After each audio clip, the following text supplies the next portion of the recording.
Arche Group presenta el verdadero pueblo de Israel. El pueblo elegido.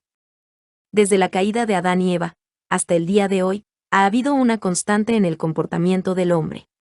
Génesis 6, verso 5.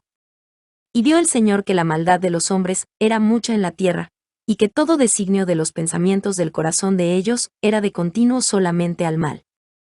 Con esta tendencia estábamos todos condenados a la perdición, pero de acuerdo con la historia bíblica, Dios decidió intervenir y procedió a formar un pueblo. Después de muchas dificultades logró iniciar su plan con el patriarca Abraham, quien fuera el primero que aprendió a confiar en Dios. De hecho, estuvo dispuesto a sacrificar a su hijo amado Isaac, el que tenía 20 años de edad en ese entonces. Algo interesante, que demuestra que fue un hijo educado en obediencia. El proceso siguió con el mismo Isaac, quien a pesar de haber vivido una hermosa vida con Rebeca, no hizo caso a lo que a ella se le había revelado, en cuanto a que el hijo menor Jacob sería el elegido. Pero igual, la promesa se cumplió con Jacob, a pesar de que este último creía estar ayudando a Dios, haciendo uso del engaño. Pero cuando Jacob aprendió a confiar, Dios cambió su nombre por el de Israel. De quien, con el paso de los años, surgió el pueblo que llevaría ese nombre, y este sería un pueblo apartado para un plan especial, sería llamado, su pueblo, de entre todos los pueblos de la tierra. Un pueblo por el cual Dios pondría en acción su obra redentora. Para poder cumplir con esta obra, era necesario que naciera el profetizado Redentor, de la línea de uno de los 12 hijos de Jacob, selección que no fue fácil. Evidentemente, la prioridad la tenía el primogénito. Pero los 3 primeros hijos perdieron ese privilegio. Finalmente fue asignado el cuarto hijo, Judá, en cuya descendencia se cumpliría la promesa del nacimiento del Salvador del mundo. No era un plan fácil, los hijos de Jacob venían de 4 madres diferentes y tenían muchas rivalidades, y las preferencias de Jacob no ayudaban. Pero Dios ideó un plan maestro, hizo que Jacob fuera invitado a vivir en la tierra de Egipto. Israel permaneció en Egipto 260 años, donde al final vivieron bajo el yugo de la esclavitud. Pero, después de cumplidos los 430 años de ser advenedizos, comenzaron la conquista de Canaán y su independencia, llegando a ser una gran nación, con su clímax en el tiempo del rey Salomón. Pero producto de los errores políticos de su hijo, Israel se separó de la tribu de Judá, la de la promesa del Mesías, cuya capital era Jerusalén, e Israel formó otra nación independiente, cuya capital fue la ciudad de Samaria. Pero el Mesías debía venir de los judíos. Es por eso que cuando Jesús visitó la capital del pueblo de Israel, le dijo a la mujer samaritana. Juan capítulo 4, verso 22. Vosotros adoráis lo que no sabéis, nosotros adoramos lo que sabemos, porque la salvación viene de los judíos. Cristo es la salvación del mundo entero. Por lo tanto, no es extraño que el nombre Jesús corresponda a la traducción de la palabra hebrea Yehoshua, que literalmente significa salvación. Esta salvación se hizo hombre, naciendo en la ciudad de Belén, una de las más pequeñas ciudades judías, la cual, a pesar de su tamaño, era territorialmente compartida por las tribus de Benjamín y Judá. Pero la genealogía de Jesús o sus ancestros venían del linaje del rey David, quien era descendiente directo del patriarca Judá.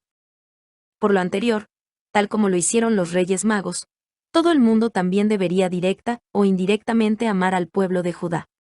Sin embargo, la historia ha demostrado que la mayoría de los pueblos de la tierra sistemáticamente lo han odiado. Al grado que por más de 2500 años, fue un pueblo muy maltratado, por cada uno de los poderes mundiales que trataron con él, tales como Asiria, Babilonia, Media, Persia, Grecia, Roma papal, y hasta en los tiempos modernos por la Alemania nazi. ¿Cuál es la razón de esto?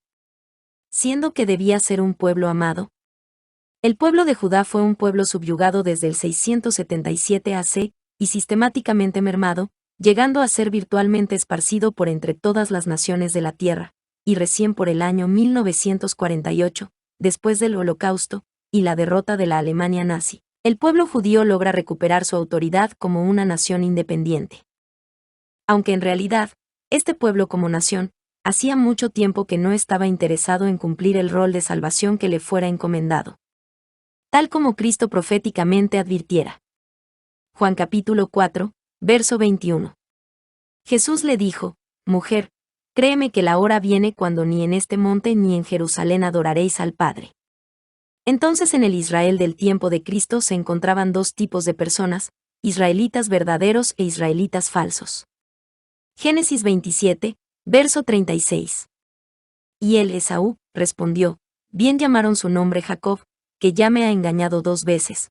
Tomó mi primogenitura, y aquí ahora ha tomado mi bendición.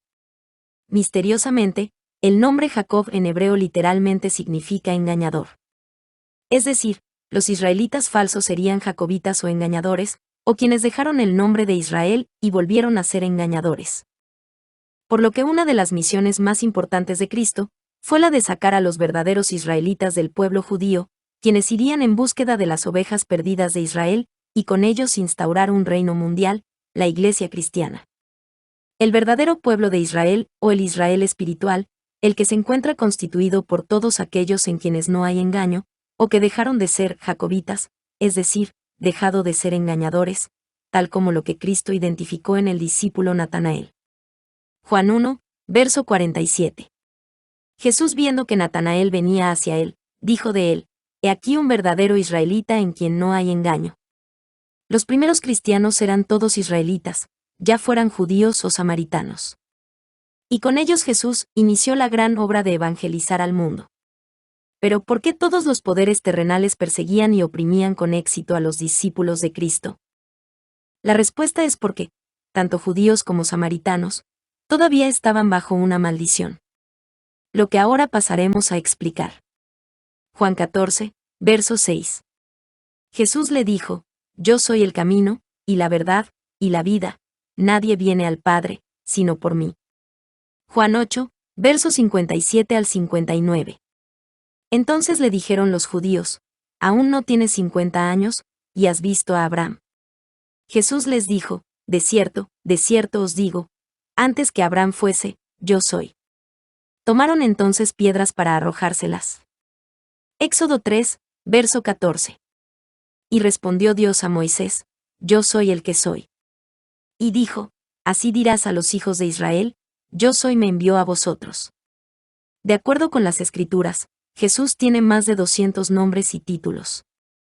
Los siguientes son solo algunos de los más conocidos.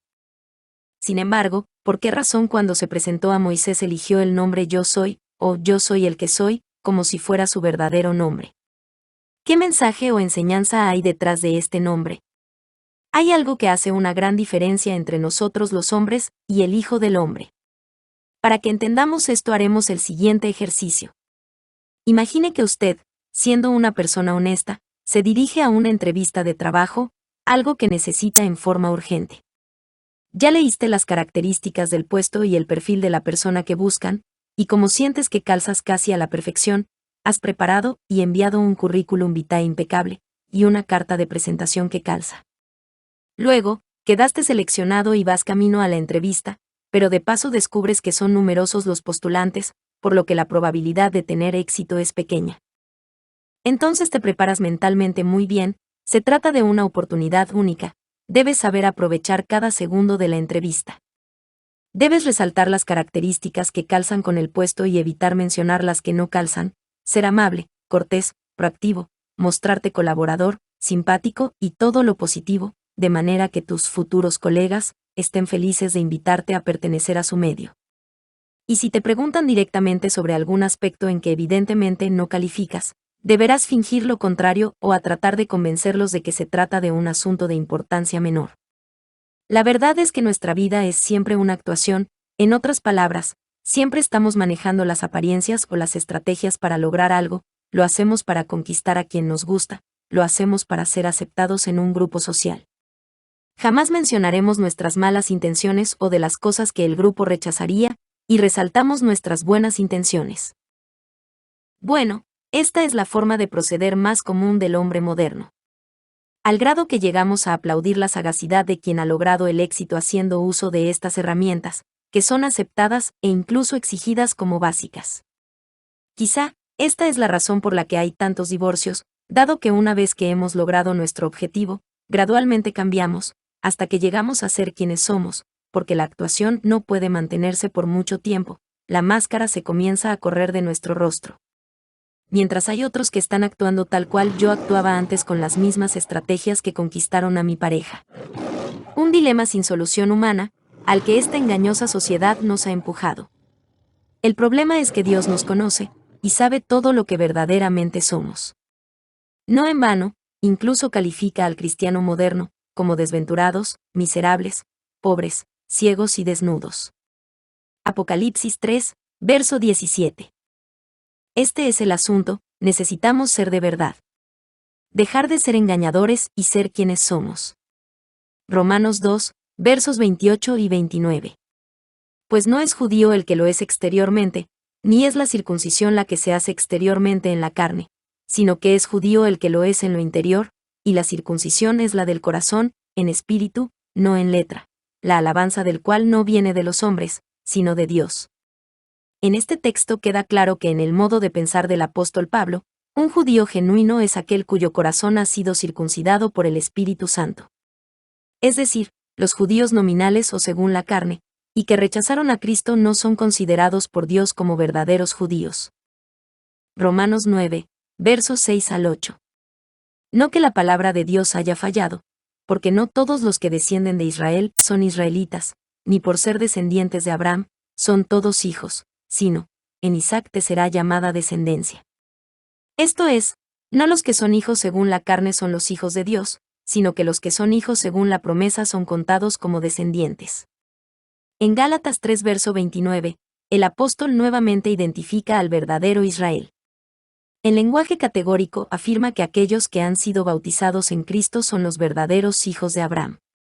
Ya no hay judío ni griego, no hay esclavo ni libre, no hay varón ni mujer, porque todos vosotros sois uno en Cristo Jesús. Y si vosotros sois de Cristo, ciertamente linaje de Abraham sois, y herederos según la promesa. Entonces ser israelita de verdad, o pertenecer al verdadero pueblo de Israel, no tiene que ver con tus genes, sino que principalmente con tu conducta.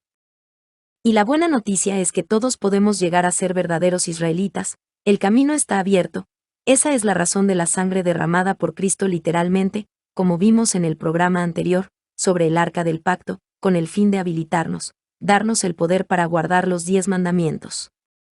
Hoy en día, Cristo se encuentra en el lugar santísimo del santuario celestial, intercediendo por nosotros, para que podamos cambiar. Una vez que abandone este oficio ya no podremos cambiar. Vendrá a buscar a su pueblo y nosotros habremos decidido nuestro destino. Cristo te invita hoy a pertenecer al verdadero pueblo de Israel. Yo he tratado de abrir tu entendimiento, pero Dios desea abrir tu corazón, y no tan solo entrar en él, sino morar en él para siempre. Apocalipsis 3, 20 al 22. He aquí, yo estoy a la puerta y llamo. Si alguno oye mi voz y abre la puerta, entraré a él, y cenaré con él, y él conmigo. Al que venciere, le daré que se siente conmigo en mi trono, así como yo he vencido, y me he sentado con mi Padre en su trono. El que tiene oído, oiga.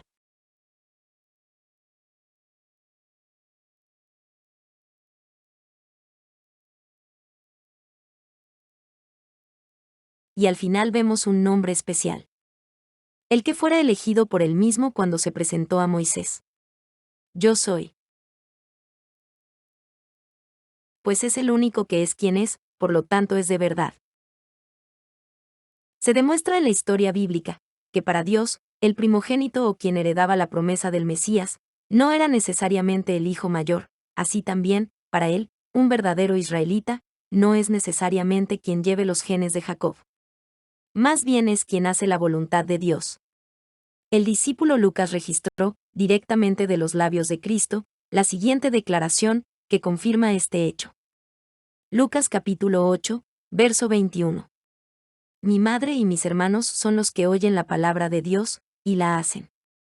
En otras palabras, los verdaderos israelitas serían quienes prestan oído a la palabra de Dios y la ponen en práctica. Es decir, son de verdad. ¿Es posible identificar con mayor precisión a alguna agrupación donde se encuentre el verdadero Israel de hoy? Claro que sí. Porque, según la Biblia, este pueblo tenía un pacto con el Creador. Pero para lograrlo, debemos primero identificar el pacto y sus instantes históricos asociados, es decir, 1. ¿Qué pacto? 2. ¿Cuándo se hizo el pacto? 3. ¿Cuál sería el castigo? 4. ¿Cómo y cuándo fue quebrantado? 5. ¿Cuánto duraría el castigo? Y 6. ¿Cuándo comenzaron los castigos? Respondamos los primeros dos puntos, que nos preguntan. ¿De qué pacto se trataba y cuándo se hizo el pacto? Esto está claramente descrito en los siguientes textos del libro de Éxodo, capítulos 19 y 24. Y todo el pueblo respondió a una, y dijeron, todo lo que Dios ha dicho, haremos. Y Moisés refirió a Dios las palabras del pueblo.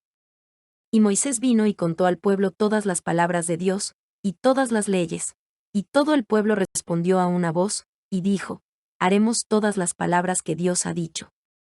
Y tomó el libro del pacto y lo leyó a oídos del pueblo, el cual dijo, haremos todas las cosas que Dios ha dicho, y obedeceremos. El Arca de la Alianza, o mejor conocida con el nombre de el Arca del Pacto, debía su nombre al hecho de que representaba el pacto entre Dios y los hombres. En el interior del arca se encontraban las exigencias universales del pacto, es decir, los 10 mandamientos, o también conocidos como las palabras del pacto.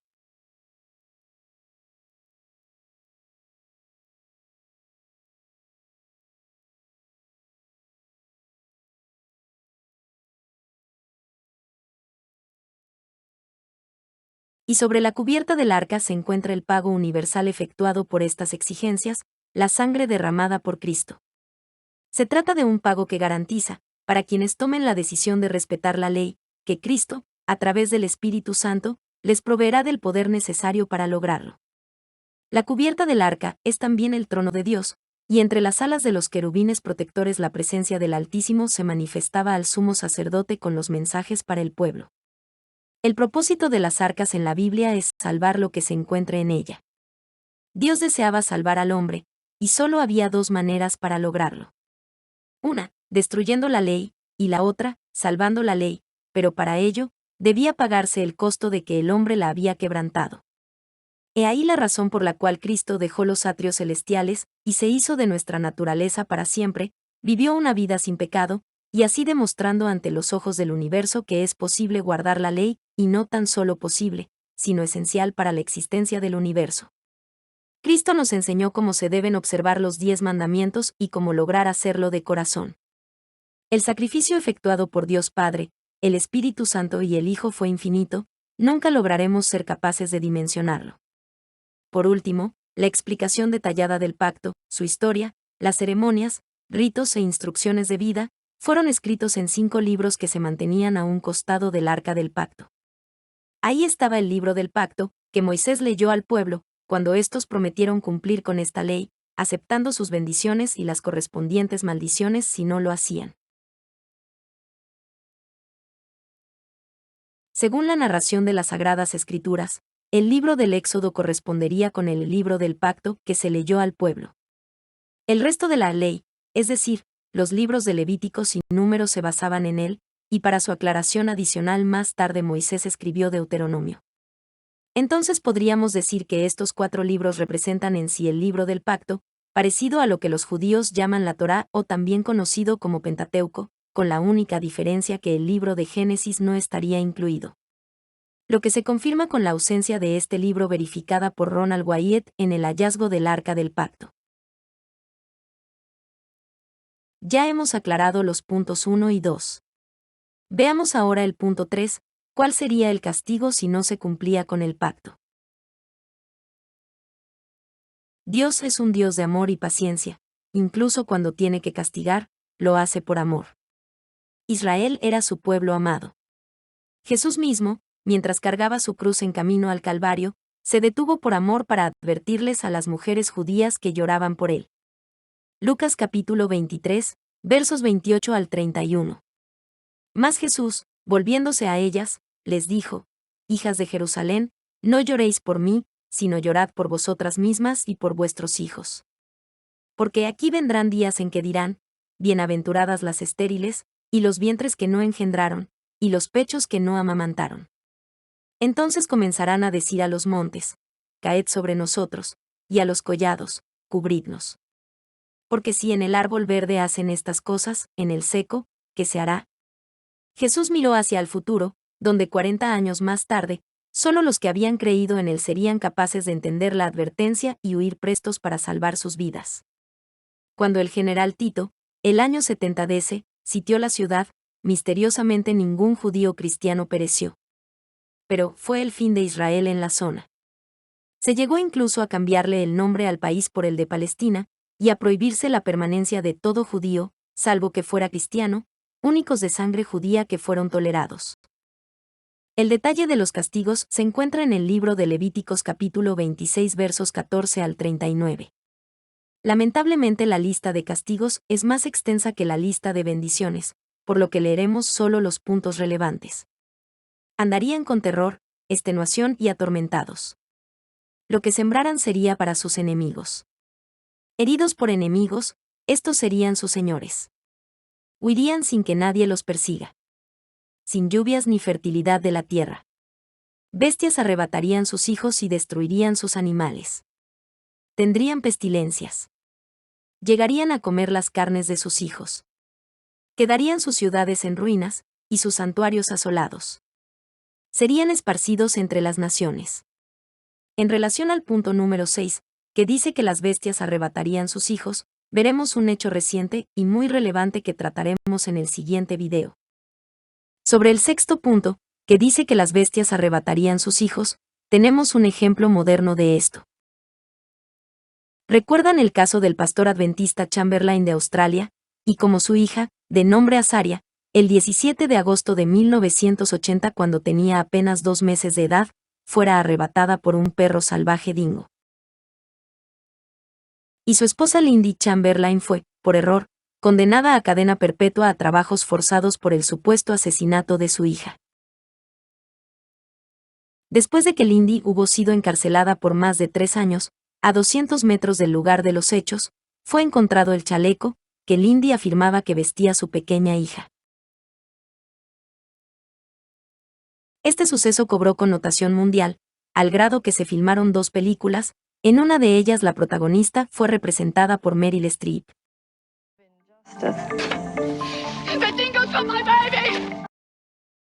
Recuerdo que esta historia confundió a muchos. Es difícil entender que la familia de un pastor viviera tal experiencia. Pero cuando leí que, dentro de la lista de maldiciones dirigidas al pueblo de Israel y Judá, se encontraba esta maldición en particular, entendí 2 cosas. Confirmaría que los adventistas son parte de estos pueblos restaurados, pero que su conducta estaba muy alejada de las bendiciones prometidas, al grado que se estaban acercando a las maldiciones mencionadas en el texto de Levíticos 26. Esto confirmaría que los protestantes modernos corresponden a la restauración de los pueblos de Israel y Judá, dado que, así como muchos de ellos han heredado las prometidas bendiciones. Si se portan mal, también entonces han heredado sus maldiciones. Nunca antes se había conocido un caso semejante en Australia, que un dingo le arrebatara un hijo a alguien. Por esa razón, la opinión pública australiana culpaba a la madre. Se hicieron 2 películas sobre este hecho real, como si nuestro Dios estuviera tratando de advertir algo al pueblo adventista. El matrimonio Chamberlain se disolvió por un largo tiempo donde cada uno rehizo su vida por separado. El pastor fue destituido, pero después de 35 años, ellos han vuelto a contraer matrimonio. Veamos ahora el punto número 4, que nos pregunta, ¿cómo y cuándo fue el pacto quebrantado? Los pueblos de Israel y Judá se fueron corrompiendo sistemáticamente, quebrantando el pacto por completo, se olvidaron de su origen hermano y guerrearon entre ellos, se olvidaron de Dios y se dieron a los ídolos, desórdenes morales y hasta sacrificaban a sus hijos a los dioses paganos. Hasta que Dios intervino, en el año 742 AC, a través del profeta Isaías, determinando el fin de Israel como nación y la posterior suspensión de Judá como un gobierno independiente. Veamos ahora el punto 5, sobre cuánto duraría el castigo. Levíticos 26. Y si aun con estas cosas no me oyereis, yo tornaré a castigaros 7 veces más por vuestros pecados. Y si anduviereis conmigo en oposición, y no me quisiereis oír, yo aumentaré las plagas sobre vosotros 7 veces más, de acuerdo a vuestros pecados. Y si con estas cosas no fuereis corregidos, sino que anduviereis conmigo en oposición, yo también procederé contra vosotros, en oposición, y os heriré aún 7 veces por vuestros pecados. Yo procederé contra vosotros, y lo haré con ira, y os castigaré aún 7 veces por vuestros pecados. Entonces la tierra descansará sus sábados todos los días que estuviere asolada, y que vosotros estéis en la tierra de vuestros enemigos. La tierra descansará entonces y gozará sus sábados. Todo el tiempo que esté asolada reposará, por cuanto no reposó en vuestros sábados mientras habitabais en ella. La palabra traducida en estos textos como 7 veces, en hebreo es shive y según la concordancia bíblica de The Bible Foundation, significa número cardinal primitivo, 7, como el sagrado completo, adverbialmente, 7 tiempos, por implicación, una semana. Para el texto entonces otra posible traducción sería 7 tiempos.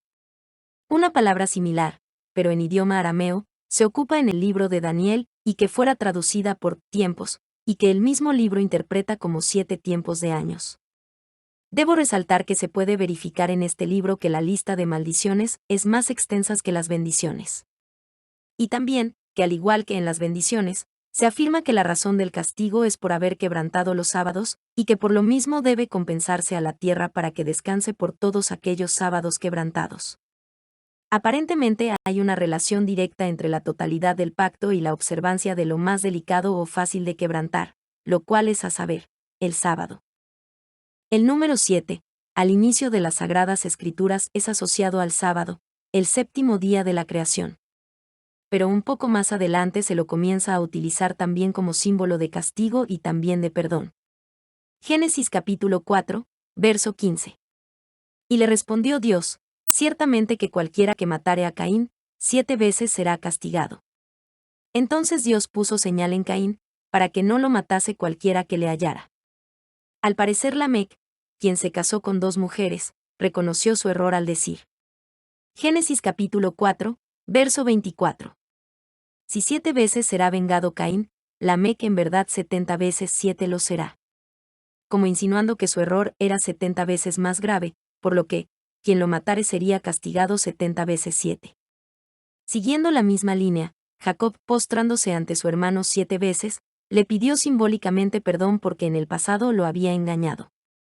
Génesis capítulo 33, verso 3. Y él pasó delante de ellos, y se inclinó a tierra 7 veces, hasta que llegó a su hermano. Y así también, el más duro de los castigos infligidos al pueblo de Israel estaba también asociado al número 7. El mismo pacto concretado entre Dios e Israel incluía un castigo de 7 veces, lo que necesariamente implica un espacio de 7 periodos de tiempo. También en el libro de Génesis, cuando José interpreta el sueño del faraón de Egipto, donde se repiten diferentes objetos, estos significaban años. Génesis capítulo 41, verso 26. Las 7 vacas hermosas 7 años son, y las espigas hermosas son 7 años, el sueño es uno mismo. En este texto, tanto las 7 espigas como las 7 vacas del sueño del faraón representaban 7 años. Es decir, la repetición de una cosa debe interpretarse cada vez por un año, es decir, 7 veces serían 7 años. ¿Se entiende?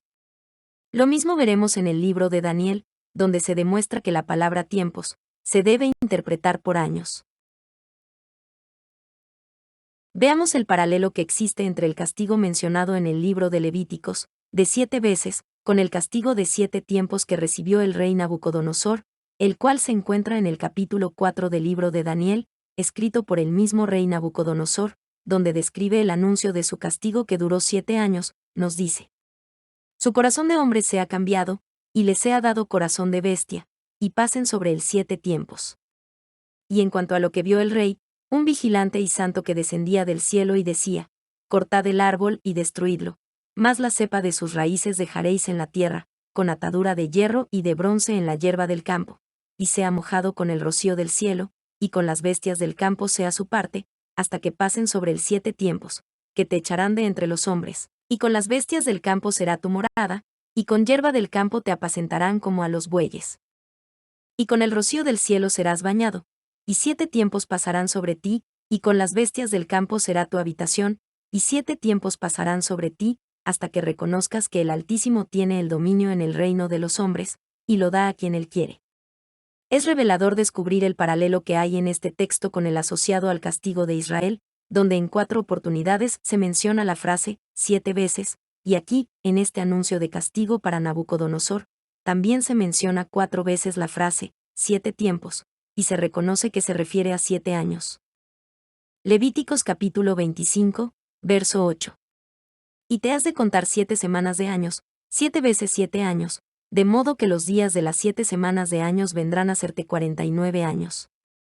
En este texto se cuentan 7 semanas de años, y se menciona literalmente que son 7 veces 7 años. Un año hebreo es igual a 360 días, se demostrará más adelante. 7 años por 360 días nos da 2520 días. Entonces, 7 tiempos literalmente equivalen a 2520 días. Principio día por año. En la Biblia, para la mayoría de las profecías o en evento que tengan aplicación profética, cuando se habla de días, es decir, días proféticos o simbólicos, estos se deben interpretar por años literales. Es decir, un día equivale a un año. Hay varios ejemplos de esta regla. En el mismo texto anterior de Levíticos 25 verso 8 se habla de 7 semanas de años. Es decir, que cada día de esa semana simbólica debía considerarse como un año. Veamos ahora Números 14, verso 34. Conforme al número de los días, de los 40 días en que reconocisteis la tierra, llevaréis vuestras iniquidades 40 años, un año por cada día, y conoceréis mi castigo. Ezequiel 4, verso 6. Y cumplidos estos, te acostarás otra vez, sobre tu lado derecho, y llevarás la iniquidad de la casa de Judá 40 días, día por año te lo he dado. Es decir, cuando se trata de un hombre son días y cuando se trata de una nación son años. También, en el interesante caso del profeta Jonás, quien profetizó de aquí a 40 días Nínive será destruido, Jonás 3, verso 4, y luego esperó atentamente el cumplimiento de su profecía, pero dramáticamente para él, nada ocurrió. Situación que debe haber complicado mucho a este difícil profeta, dado que de seguro conocía las implicaciones si su anuncio profético no se cumplía. Deuteronomio 18, verso 22. Cuando el profeta hablare en nombre de Jehová, y no fuere la tal cosa, ni viniere, es palabra que Dios no ha hablado, con soberbia la habló aquel profeta, no tengas temor de él. Deuteronomio 18, verso 20. Empero el profeta que presumiere hablar palabra en mi nombre, que yo no le haya mandado hablar, o que hablare en nombre de dioses ajenos, el tal profeta morirá. Este es un asunto delicado. Actualmente hay muchos religiosos que hablan de la existencia de profecías condicionales, lo que a la luz de las Escrituras no puede ser, ya que si se trata de una profecía de origen divino, ésta siempre se debe cumplir. Lo que ha sucedido es que, han surgido muchos falsos profetas a quienes se les cumple solo un porcentaje de sus anuncios, y estos se escudan diciendo que se trataba de profecías condicionales. Pero, para nosotros se trataría de falsos profetas. Nínive fue finalmente destruida, pero exactamente 40 años después de ese anuncio, lo que confirma que la utilización de días en una profecía debe ser interpretada por años. Y en especial, en lo que tiene que ver con el castigo de un pueblo. O también, lo que para una persona, objeto o animal se le asocian simbólicamente días literales, al aplicarlos a una nación se debe interpretar como años literales, es decir, día por año. Por regla general nuestro Dios, 40 años antes, envía su última amonestación profética a las ciudades impenitentes que hayan sobrepasado cierto límite, advirtiéndoles sobre su inminente destrucción, así los fieles que queden se aprestan para huir a tiempo, tal como los cristianos que estaban en Jerusalén en el año 70 después de Cristo, quienes obedientes a las advertencias de Cristo, cuando vieron la señal, huyeron a tiempo. Entonces, 40 años después de la profecía de Jonás, fue la destrucción de Nínive. 40 años demoró en llegar el castigo de Egipto desde que Moisés intentara fallidamente liberar a su pueblo. 40 años, desde los testimonios de las plagas de Egipto y el cruce del Mar Rojo, demoró para que se comenzara con la invasión de Canaán y la destrucción de los pueblos bárbaros que la habitaban. Así también, 40 años después de las advertencias y muerte de Cristo, llegó la destrucción de Jerusalén. Hoy en día utilizamos un calendario distinto al calendario que utilizaba el pueblo de Israel. Por ejemplo, nuestro calendario actual tiene 365 días y a veces 366, año bisiesto. El pueblo de Israel utiliza un calendario un poco distinto de 353, 354 o 355 días. Calendario que maravillosamente calza, hasta el día de hoy, con nuestro calendario solar. Para ello, por orden divina cada cierto periodo de años, se debía agregar un mes adicional y así corregir el desfase acumulado. No se alteraba la secuencia semanal, solo se corrían los meses en cuanto a las estaciones del año. Un año bisiesto es siempre 30 días más largo, y por lo tanto puede tener 383, 384 o 385 días. Pero, como se demostrará más adelante, originalmente se utilizaba un calendario anual de 360 días. De hecho, hasta el día de hoy, la cantidad de días en el año consideradas como un valor perfecto, por los entendidos judíos, es de 360 días. Los egipcios originalmente también utilizaban un calendario anual de 360 días, al cual para corregir su corrimiento, luego le agregaban 5 días y cada cierto tiempo un día más. Los 360 días anuales se confirman en el uso que se hace en el libro de Génesis del calendario utilizado en el relato del diluvio, efectuado por Moisés, el primer autor de las Sagradas Escrituras. Génesis capítulo 7, versos 11 y 24. El año 600 de la vida de Noé, en el mes segundo, a los 17 días del mes, aquel día fueron rotas todas las fuentes del grande abismo, y las cataratas de los cielos fueron abiertas, y prevalecieron las aguas sobre la tierra 150 días. Génesis capítulo 8, verso 4. Y reposó el arca en el mes séptimo, a los 17 días del mes, sobre los montes de Areret. Entonces, el diluvio comenzó el 17 del mes segundo, donde las aguas prevalecieron hasta el mismo día 17 del mes séptimo, es decir, habían pasado exactamente 5 meses, lo que según Génesis 7, verso 24, equivalía exactamente a 150 días. Por lo tanto, si dividimos 150 por 5 nos da un mes de 30 días exactos. 5 meses es igual a 150 días, lo que implica que un mes es igual a 30 días. Si en este relato Moisés hubiese utilizado el calendario hebreo, habría tenido que restar 3 o 4 días a los 150 días mencionados, dado que, dependiendo del año de la ocurrencia del diluvio, entre los meses segundo y séptimo habrían 3 o 4 meses de 29 días, Iyar, Tamuz, Elel y probablemente Tisrel. De hecho, los hebreos tenían la idea de un mes teórico o ideal de 30 días que llamaban Meleim o mes pleno, y a los meses de 29 días los llamaban Haserim o mes hueco, deficiente o defectuoso. Por lo tanto, un año teórico perfecto era considerado de 12 meses de 30 días, es decir, de un total de 360 días. Entonces, dado que la duración de un mes de 30 días era considerada por los hebreos como una duración correcta, me hace deducir que la duración de un mes de 30 días proviene de un uso calendario desde antes del diluvio, donde había una creación perfecta y donde el año aparentemente duraba exactamente 360 días. Un año es igual a 12 meses de 30 días, lo que nos da un total de 360 días.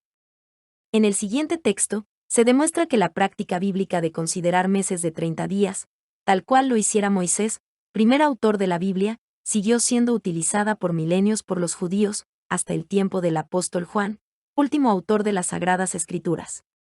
Apocalipsis 11, versos 2 y 3. Pero el patio que está fuera del templo, déjalo aparte, y no lo midas, porque es dado a los gentiles, y ellos hollarán la ciudad santa 42 meses.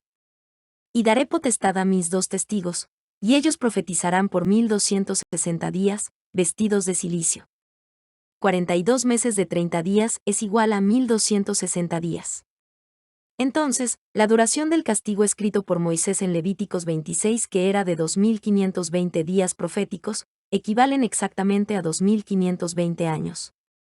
Lo que dio surgimiento a la famosa profecía de 2520 años, también conocida como la maldición de Moisés, o los 7 tiempos, o la dispersión, o la indignación, o el tiempo de los gentiles. Entonces ya sabemos cuánto duraría el castigo, Ahora veamos si podemos encontrar la fecha cuando estos comenzaron. Todo comenzó en el año 742 a.C., tiempo después de que las tribus de Israel se hubiera dividido en dos naciones.